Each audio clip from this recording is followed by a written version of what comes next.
วันที่22ธันวาคม2025นี้สหายพลตรีศรีพรไซคำท้องเวินของหัวหน้ากลุ่มใหญ่เสนาธิการกองทัพของประธานผู้ประจำการผู้ชี้นำเวียกงานแก้ไขปัญหาระเบิดบ่ทันแตกเพื่อมนุษยธรรมกระทรวงป้องกันประเทศพร้อมคณะได้ลงเคลื่อนไหวติดตามและสุกยูการปฏิบัติหน้าที่แก้ไขระเบิดบ่ทันแตกของศูนย์แก้ไขปัญหาระเบิดบ่ทันแตกและฝึกอบรมบรรเทาภัยพิบัติกองทัพ0523ที่บ้านน้ำคู่เมืองปากกระดิ่งแขวงบุรีคำไซการลงมาเคลื่อนไหวติดตามและสุกยูในครั้งนี้ยังได้รับฟังการรายงานโดยย่อจากหัวหน้าทีมงานกวดกู้ที่3และทำลายระเบิดประจำสนามซึ่งแขวงบุรีคำไซก็เป็นแขวงหนึ่ง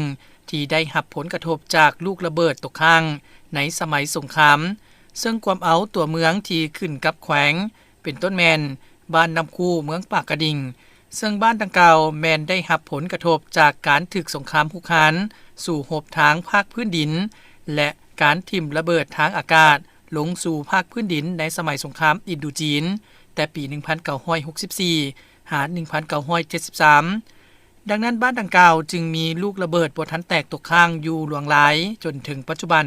ภายหลังสงครามสิ้นสุดลงระเบิดจำนวนหลวงหลายที่ยังบ่แตกได้เป็นภัยคมขู่ต่อการดำรงชีวิตของพ่อแม่ประชาชนในการทำมาหากินเป็นต้นแมนการปลูกฝังเลี้ยงสัตว์ซึ่งติดพันกับการพัฒนาเศรษฐกิจสังคมแบบยืนยงบ้านน้ำคู่มีประชากรทั้งหมด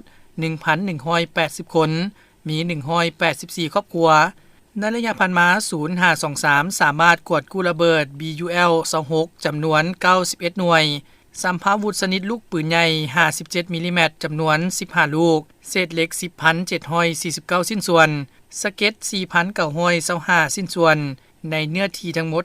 550,000 ตารางเมตรโอกาสนี้สหายของหัวหน้ากลุ่มใหญ่เสนาธิการกองทัพก็ได้ย่องยอสมเสยการปฏิบัติหน้าที่ทีมงานภาคสนามกวดกู้ระเบิดในครั้งนี้พร้อมทั้งเน้นหนักให้ทีมงานประจำสนามให้มีความสามัคคีภายในหันลงก่อสร้างหลักฐานติดพันนำบ้านประชาชนสืบต่อปฏิบัติหน้าที่กวดกู้ระเบิดบ่ทันแตกให้ได้รับผลสำเร็จที่การจัดตั้งคันเทิงวางไว้จากนั้นห้องการเมืองกรมใหญ่เสนาธิการกองทัพก็ได้มอบน้ำดื่มจำนวนหนึ่งให้ทีมงานปฏิบัติหน้าที่กวดกู้ระเบิดบ่ทันแตกที่ประจำอยู่สนามบ้านน้ำคู่เมืองปากกระดิ่งแขวงบุรีคำไซตื่มอีก